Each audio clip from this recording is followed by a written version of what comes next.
Gravity Falls is connected to every cartoon universe. This is done through Easter eggs seen in other shows and comics, and I've gone over this a bit in the past. But before you storm to the comments yelling how Easter eggs don't equal a connection of universes, think about this. Isn't it more fun to make theories about fun stuff like that? Just saying they're Easter eggs and nothing more is a boring explanation, so today I'll be going over the fun side of this. As you know from the portal, it can travel to literally any universe. There's an infinite amount of universes it leads to, meaning it's already connected to every cartoon you know and love. After Ford destroyed the portal, it created a rift, which still connected to every universe. This means that at some point in time, Gravity Falls was connected to everything. I talked about the connection to Star vs. the Forces of Evil in other videos. To sum that up, there are several references in the show that prove it's connected to Gravity Falls.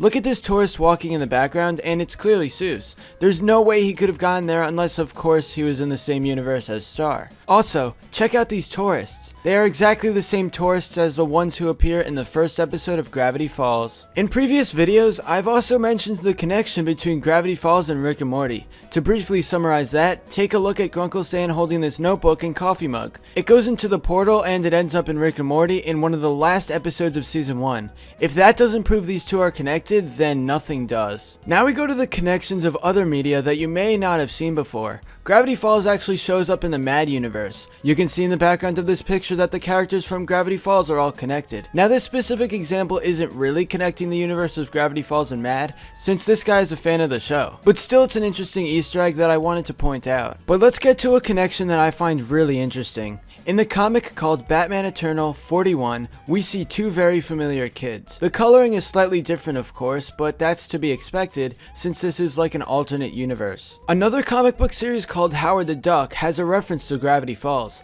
In issue number 4, look at the bottom left and you'll see the Gravity Falls journal. Bill Cipher stares back at us from the pages along with the easily identified six-fingered hand, a staple that proves Gravity Falls is connected. Let's take a quick break from the comics and look at another cartoon connection. In Wander Over Yonder, there's a TV show that has the main Gravity Falls characters. Watch it for yourself and you'll notice the immediate connection. It's the Mystery Kids Mysteries. This week the gang solves the case of Mavis's haunted sweatshirt. Driving mysteries. Ruff, I'm a dog, dudes. If you were wondering, they're probably different forms because this is a different type of universe and it's all space related. Howard the Duck issue number 6 clearly shows Seuss, except in this universe he has an exclamation point on his shirt instead of the normal question mark. This is probably done to show that this Seuss is probably slightly different than the one we all know and love, but still it's Seuss and it proves Gravity Falls is connected to this universe. These are just some examples, but you get the idea. Gravity Falls is connected to every other cartoon universe thanks to the portal. I know these are Easter eggs and all, but it's still more interesting to think that it's connected to everything. I don't suggest taking this video too seriously since it's just one of those fun topics to think about. Anyway, I hope you guys enjoyed the video. Be sure to give a thumbs up and comment below to let me know what you think. Thanks for watching, and I'll see you guys next time.